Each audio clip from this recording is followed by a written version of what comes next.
Well, we are back with Dr. Philip Lamptey with Cone Health, and we are talking about all the ways you can stay safe during this holiday season. So we're going to resume our conversation here. We were talking about food, and this is the time of year where a lot of folks are doing a lot of cooking. So what food safety tips should we keep in mind to prevent foodborne illnesses?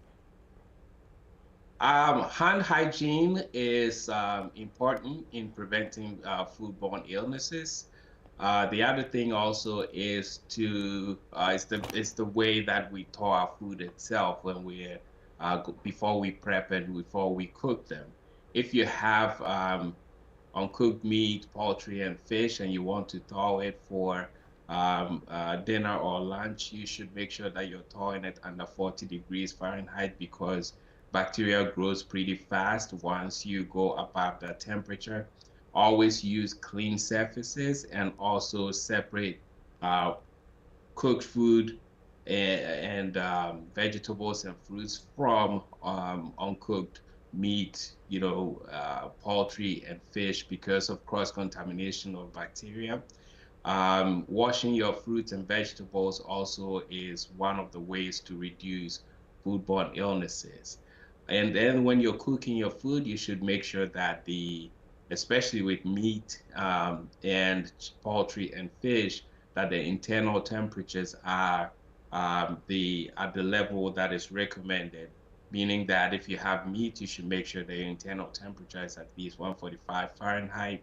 With poultry, it's about 165 Fahrenheit, and with fish, it's also about 145 Fahrenheit.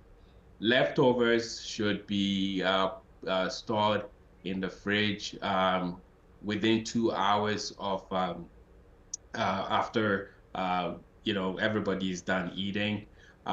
If this time of the year is cooler, but typically they say that if you are in a temperature of 90 degrees Fahrenheit and above, that time between when you finish eating and you store the food should even be shorter. It should be about 1 hour.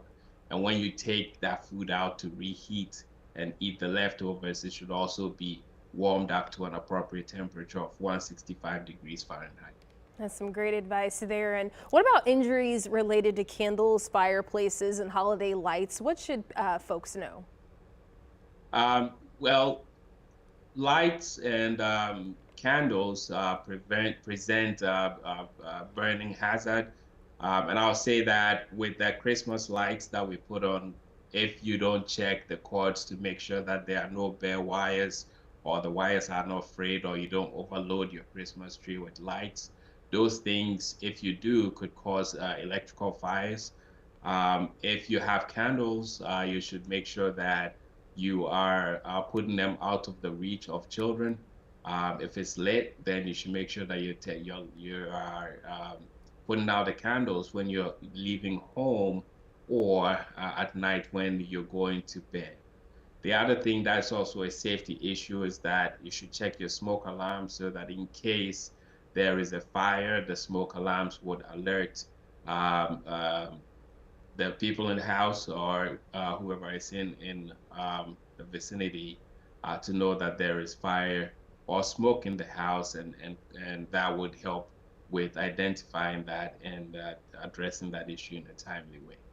And we have about a minute left. Earlier, we were talking about when folks, accidentally fall when they're, climbing up the Christmas tree. When is the best time for them to see a doctor? What would those injuries look like in those next steps?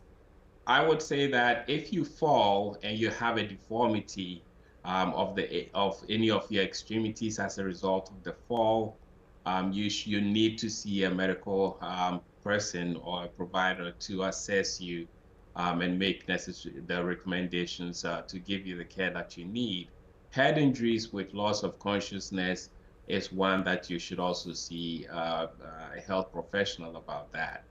If you are falling from a significant height, that is also one that you need to seek care from a medical professional. And if you have extreme pain, like you cannot bear weight on your legs or use your hands after the fall, that's another sign that you need to see a professional to be evaluated to get a full extent of the injury and make necessary recommendations for care. We have about 20 seconds. Does that apply for burns as well too, from like a candle and stuff? Yes, with burns, I would say electrical burns, burns to your face, hands, and feet. And if you have an open wound after the burn episode, is one that you need to see a provider for. If you have the skin that is intact or you form blisters, over-the-counter treatment should suffice. Do not break the blisters. If that happens, see your healthcare provider to give further advice on what to do. All right. Well, thank you so much. And stay safe out there while you all are out putting your Christmas decorations up.